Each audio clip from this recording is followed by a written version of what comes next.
என் அன்பு மாணவர்களுக்கு வணக்கம். இது உங்கள் சரவணகுமார் சார். இன்னைக்கு கிளாஸில் நம்ம என்ன பார்க்க போகிறோம்னா இன்ஜினியரிங் கெமிஸ்ட்ரி 1 யூனிட் 3ல் இருக்கக்கூடிய இம்பார்ட்டன்ட் பார்ட்ஸி கொஸ்டின்ஸ் வந்து நம்ம வந்து பார்க்க போகிறோம்.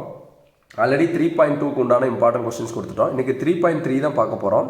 பவுடர் மெட்டலர்ஜி அந்த டாபிக் தான் பார்க்க போகிறோம். தமிழில் வந்து என்னென்னா தூள் உலோகவியல்னு சொல்லுவாங்க. இதில் வந்து என்னென்னா 3.3ல் மொத்தமே ரெண்டு கொஸ்டின் தான் இருக்குது. 2 கொஸ்டின் படிச்சிங்கன்னா போதும். ஒரு கொஸ்டின் வந்து கண்டிப்பாக வந்து போர்டு எக்ஸாமில் வந்து கேட்குறதுக்கு வாய்ப்புகள் இருக்குது. இப்போ ஃபர்ஸ்ட் கொஸ்டின் என்னென்னு கேட்டிங்கன்னா explain the method of preparation of metallurgy அப்படின்னு சொல்லி கேட்பாங்க. அல்லது இதே கேள்வியை வேறு மாதிரி எப்படி கேட்கலான்னு பாருங்கள். Describe the various method in the preparation of metal பவுடர்னு கேட்பாங்க. சரிங்களா, மெட்டல் பவுடர் இங்கே வந்து மெட்டலர்ஜின்னு கேட்குறாங்க. தமிழில் இந்த கேள்வி எப்படி கேட்கலான்னா தூள் உலோகம் தயாரிக்க பயன்படும் பல்வேறு முறைகளை விளக்குகன்னு சொல்லி நம்மளுக்கு வந்து இந்த கேள்வி வந்து கேட்பாங்க. அடுத்த கேள்வி பார்த்தீங்கன்னா what are the applications of powder metallurgy. Powder மெட்டலர்ஜியோடைய அப்ளிகேஷன்ஸ் கேட்டிருக்காங்க.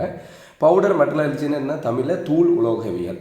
அப்போ தமிழில் இந்த கேள்வி எப்படி கேட்கலான்னா தூள் உலோகவியலின் பயன்பாடுகளை எழுதுகன்னு சொல்லி கேட்பாங்க.